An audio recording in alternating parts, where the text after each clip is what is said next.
At 3 a.m., Rhonda Williams heard a baby crying. She almost didn't get up. She figured it was a dream. After all, she'd spent weeks helping her son Travis and his wife Julie care for their newborn. The sound of a crying infant had practically burned itself into her brain. But this cry didn't fade. It got louder. She sat up in bed, heart pounding, and looked at the clock. 3 in the morning.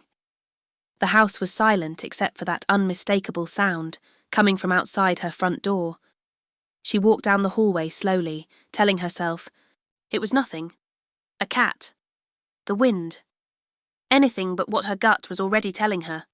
She opened the door, and there he was, her 2-month-old grandson. Alone in his carrier, shaking from the cold, screaming from hunger, abandoned on her porch like a package left by a stranger. Tucked into the blankets beside him was a folded note. Rhonda's hands trembled as she opened it. We will be gone for 3 weeks for a much-needed vacation. See you when we return. 3 weeks, they said. They never came back. Rhonda scooped her grandson into her arms and did the only thing she could do. She held him close, warmed him, fed him, and stopped waiting for an explanation that never came. Days turned into weeks, weeks turned into months. She called Travis, no answer. She called Julie, disconnected. She reached out to relatives, to old friends, to anyone who might know where her son had gone. Silence. So Rhonda did what grandmothers have quietly done for generations. She stepped in. She became a mother again, at an age when most women are slowing down, not starting over. She potty-trained him. She sat up with him through fevers and nightmares. She celebrated his first steps, his first words, his first day of preschool. All alone. All without the people who were supposed to be standing beside her, and through all of it, despite the exhaustion, despite the heartbreak of being abandoned by her own son, Rhonda held on to one thought. At least he was safe. At least they left him somewhere he'd be loved. 3 years passed. Then one afternoon, without warning, without an apology, without so much as a phone call first, Travis and Julie showed up at her door. They wanted their son back. Rhonda stood frozen. The boy standing beside her, calling her Mom because she was the only mother he'd ever truly known, was now being claimed by 2 strangers who had vanished for 36 months.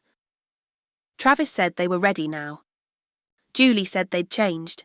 They said 3 years was enough time for a fresh start, but Rhonda wasn't willing to hand her grandson to 2 people who treated fatherhood and motherhood like something you could pause and resume at will. So she did. The only thing left to do, she took it to court. The case unfolded over weeks. Rhonda's lawyer laid out the timeline plainly. The note, the 3-week promise, the 3 years of silence, the absence of any contact, any child support, any effort at all.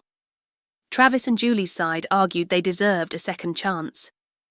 That family should stay together. That blood mattered, but the judge had one question that silenced the entire courtroom. Where, the judge asked, were you for the last 3 years? Neither of them had one.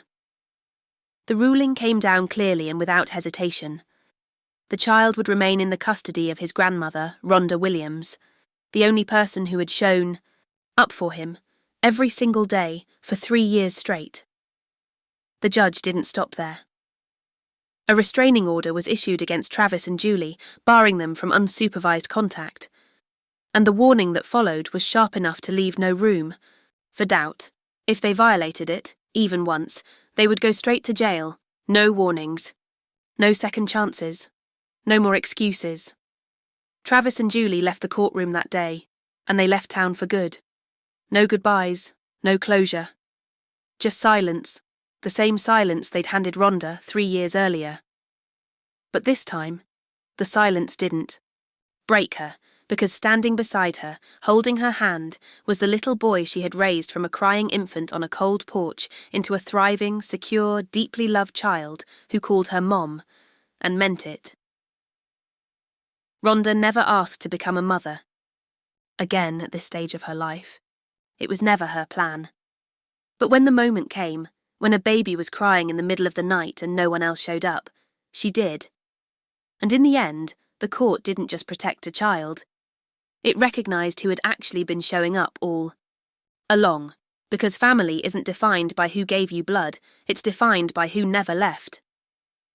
If this story moved you, drop a comment below and don't forget to like and subscribe.